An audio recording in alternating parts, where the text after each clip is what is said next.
مومنوں کا رویہ ہے کہ وہ لوگ فجر کی نماز پڑھتے ہیں، اس لیے اللہ نے فجر کی نماز میں 2 سنتیں بھی اپنے پیغمبر کے ذریعے رکھی ہیں، اور ان کے بارے میں فرمایا ہے رکعتا الفجر خیر من الدنیا وما فیہا۔ اس کا ترجمہ میں بعد میں کروں گا۔ پتا کسی کو کہ پہلے 10 لوگ جو دنیا میں سب سے زیادہ مالدار ہیں وہ کون ہیں؟ بولیے آج کے دور کے۔ بل گیٹ کتنے ڈالرز کا مالک ہے؟ بلینز ہے نا، ایک نام ہے۔ یہ جتنی دنیا کا مالک بل گیٹس ہے وہ تو صرف اس پیسے کا مالک ہے، دنیا کا مالک نہیں ہے۔ حدیث کہتی ہے رکعتا الفجر خیر من الدنیا وما فیہا۔ ڈالرز کی بات نہیں ہو رہی، یہ ڈالرز اور یورو اور دینار اور درم اور ریال اور کپس اور ین اور رنگٹ، یہ سارے کے سارے عملے نہیں، جتنی دنیا ہے اور جو کچھ اس میں ہے، ان سب کو بیچ بھی دیا جائے تو 2 رکعتوں کی قیمت ادا نہیں ہو سکتی۔ یہی وجہ ہے اللہ کی رسول صلی اللہ علیہ وسلم نے پوری زندگی سفر ہو یا حضر ہو صبح کی سنتیں نہیں چھوڑی، وتر نہیں چھوڑا۔ آپ سفر میں ہوتے ہیں، نماز قصر کرتے ہیں، آپ ظہر کی 2 رکعتیں پڑھتے ہیں، باقی 8 نہیں پڑھتے، عصر کی 2 رکعتیں پڑھتے، مغرب کی 3 رکعتیں پڑھتے، عشاء کی 2 رکعتیں پڑھتے، لیکن سفر میں بھی وتر اور صبح کی سنتیں نہیں چھوڑتے۔ اور فجر کی نماز اس لیے بھی اللہ جلال نے اس کی قسم اٹھائی ہے کہ فجر کو ڈیوٹیاں چینج ہوتی ہیں، جو فرشتے فجر سے لے کر عصر تک انسان کے ساتھ رہتے ہیں وہ فجر کے وقت آتے ہیں، وہ عصر کی نماز جب شروع ہوتی ہے تو واپس چلے جاتے ہیں، نئے آ جاتے ہیں۔ رسول اکرم صلی اللہ علیہ وسلم نے فرمایا کہ فجر اور عصر کے وقت فرشتوں کی ڈیوٹیاں چینج ہوتی ہیں۔ اللہ پوچھتے ہیں اچھا تم کدھر گئے تھے؟ حالانکہ اللہ نے بھیجا، اور اللہ کے علم میں بھی ہے کہ کہاں گئے، لیکن چونکہ گواہی ان کی ڈالنی ہوتی ہے تو اللہ تعالیٰ پوچھتے ہیں۔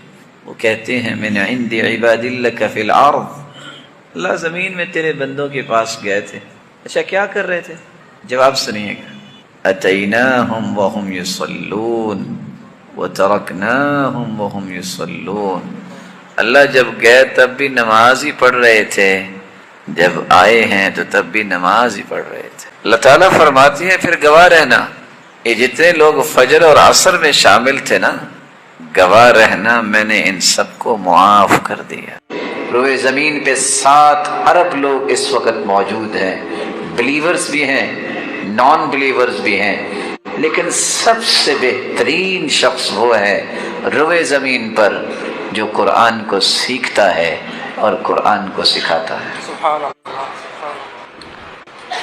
یہ قرآن اتنی بڑی نعمت ہے، اتنی عظیم نعمت ہے، میرے پاس اس کی عظمت کے لیے تعبیر کے لیے الفاظ نہیں ہیں، اتنی عظیم نعمت ہے کہ اللہ کے رسول صلی اللہ علیہ وسلم نے فرمایا تھا علیک بذکر اللہ وتلاوت القرآن فإنہ ذکرک فی الارض وروحک فی السماء۔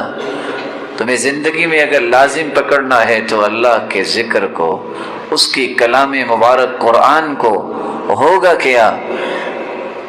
یہ کام تم کر لو، دنیا کے اندر سب سے زیادہ عزت اور سب سے زیادہ احترام، توقیر و تبجیل اللہ عطا کریں گے تو تجھے عطا کریں گے، اور صرف دنیا میں نہیں، تم زمین پہ چلتے نظر آؤ گے، تیرا مالک 7 آسمانوں پر خربوں فرشتوں کے سامنے تمہارے تذکرے کرے گا۔ معیار یہ نہیں ہے کہ وقت کا بادشاہ آئے تو کارپٹ بچھائے جائے، معیار یہ نہیں ہے کہ کرائے پہ لائے جائیں کارپٹ اور پھر بچھا کے پروگرام کے بعد اٹھا لیے جائیں، معیار تو یہ ہے چلے زمین پہ بلال اور اس کے قدموں کی آہٹ جنت میں سنائی دے۔ ایک معیار وہ ہے کہ دنیا والے دنیا کو بات سنانے کے لیے سینکڑوں ساؤنڈ سسٹم چیک کرتے ہیں، ایکوریسی کس میں ہے، لیکن پھر بھی جب وقت آتا ہے کبھی لوڈ شیڈنگ کے نظر ہو جاتا ہے اور کبھی کسی ٹیکنیکل فالٹی ہونے کی وجہ سے آواز پہنچتی نہیں۔ کمال یہ ہے بیٹھا انسان زمین پہ ہے، پڑھتا قرآن ہے، لیکن اس کی فریکوینسی چیک کیجئے، زمین و آسمان کا خلا 500 سال کا ہے، اور پہلے آسمان کی تھکنس 500 سال کی ہے، اسی طرح دوسرے تیسرے چوتھے پانچویں چھٹے ساتویں آسمان تک یہی سلسلہ ہے۔ پھر اللہ ذو الجلال نے کیا کمال کیا ہے کہ ساتوں آسمانوں کے اوپر سمندر ہے جس کی ڈیپتھ بھی 500 سال کی ہے، اللہ کی کرسی ہے، اللہ کا عرش ہے، جنت ہے، بیٹھا زمین پہ قرآن پڑھتا ہے، لیکن اس کی آواز اللہ رب العزت جنت میں پہنچاتے ہیں۔ سید المرسلین معراج کے موقع پہ جنت جاتے ہیں، فرماتے ہیں فسمعت قراءة، میں نے قرآن کی آواز سنی، میں نے جبریل سے استفسار کیا قرآن کی آواز یہ کون ہے؟ جواب ملا حارثہ بن النعمان، یہ آپ کے صحابی حارثہ بن نعمان ہیں، زمین پہ بیٹھے قرآن پڑھ رہے ہیں، ان کے قرآن کی تلاوت سے جنتی محظوظ ہو رہے ہیں۔ کسی ایک کمال کی بات ہو تو میں تذکرہ کروں، یہ صرف دنیا جہان میں سب سے اعلیٰ و ارفع ہی نہیں، کسی عمل کی قبولیت کے 3 ہی درجے ہیں، نماز پڑھیں، کوئی عبادت کریں، فرض ادا ہوتا ہے، اگر آپ اس کو جلدی جلدی پڑھتے ہیں بس اوقات ثواب نہیں ملتا۔ امام ابن القیم فرماتے ہیں قبولیت کا اگلا درجہ یہ ہے کہ انسان ذرا خوبصورت بنا لے، فرض بھی ادا ہوتا ہے، اجر بھی لکھا جاتا ہے، لیکن کمال کا درجہ یہ ہے کہ اس خوبصورتی سے عبادت کی جائے، فرض بھی ادا ہو، اجر بھی لکھا جائے، اور کھربوں فرشتوں کے سامنے اللہ ذو الجلال تعریفیں کر رہے ہیں۔ امام ابن القیم فرماتے ہیں وَهَذِهِ هِيَ الدَّرَجَةُ الْعُلْيَا لَا يُحِيطُهَا إِلَّا صَاحِبُ الْقُرْآنِ، قرآن کی تلاوت بھی عبادت ہے، جب وہ ترتیل کے ساتھ پڑھتا ہے، جب وہ ترنم کے ساتھ پڑھتا ہے، اس انداز اور کیفیت کو اختیار کرتا ہے جو رسول اللہ صلی اللہ علیہ وسلم نے سکھائی، تو یہ عبادت جو ہے اس کا فرض تو ادا ہوا ہی ہوا، قبولیت ہوئی ادھر سے اس کی تلاوت کا آغاز ہوتا ہے، ادھر اللہ ذو الجلال فرماتے ہوں گے انظروا یا ملائکتی انظروا الی عبدی یا ملائکتی، میرے فرشتوں میرے بندے کو دیکھو تو صحیح کتنا اچھا قرآن یہ پڑھ رہا ہے۔ رات کی تاریکی میں اللہ کے رسول نکلتے ہیں، آواز سنتے ہیں اور کھڑے ہو جاتے ہیں، پوچھتے ہیں اصوت عباد، یہ خوبصورت آواز جو قرآن کی آ رہی ہے یہ عباد کی آواز ہے؟ صحابہ نے کہا جی ہاں۔ اللہ کے رسول فرماتے ہیں اللہ تیرا شکر ہے جس نے میری امت میں ایسے لوگ پیدا کیے جو قرآن پڑھتے ہیں، انسان کا دل بھر آتا ہے۔ یہ صرف دنیا میں ہی کمال نہیں، جب اس انسان کو اللہ ذو الجلال اپنے پاس بلائیں گے تو کس پروٹوکول کے ساتھ؟ حدیث لمبی ہے، رسول اللہ صلی اللہ علیہ وسلم نے فرمایا جب اس کی روح کو قبض کرنا ہوتا ہے تو فرشتے اللہ کی طرف سے نازل ہوتے ہیں، ملک الموت ابھی نہیں آتا، بعض روایات میں تذکرہ ہے کہ 18 فرشتے آتے ہیں، 9 روح کو جنت میں لے جانے کے لیے اور 9 جہنم کے اندر لے جانے کے لیے۔ یہ فرشتے جنتی رومال لے کے آتے ہیں، جنتی خوشبوئیں لگا کے آتے ہیں، مدت بصری جہاں تک نظر جاتی ہے اتنی دور آرام سے بیٹھ جاتے ہیں، فیجیء ملک الموت، ملک الموت آتا ہے اور آ کے یجلس عند رأسہ، اس کے سر کے پاس بیٹھ جاتا ہے اور یہ نہیں کہتا نکلو، بلکہ اس مبارک روح کو یہ کہا جاتا ہے اخرجی اخرجی الى رضوان اللہ سبحانہ وتعالی وجنتہ ایتها النفس الطیبہ، اے پاکیزہ روح آ جاؤ اللہ کی مغفرت، اللہ کی رضامندی اور اللہ کی جنت کی طرف۔ پھر اس کی روح نکلتی ہے کس طرح؟ جس طرح مشکیزے سے پانی کا ایک قطرہ ٹپک کے گرتا ہے، جو ہی اس کی روح نکلتی ہے صرف آنکھ جھپکنے کے برابر وہ ملک الموت کے ہاتھ میں ہوتی ہے۔ اتنے لمحات ہی ہوتے ہیں کہ وہ فرشتے آتے ہیں، اسے فوراً ان جنتی رومالوں میں لپیٹ لیتے ہیں،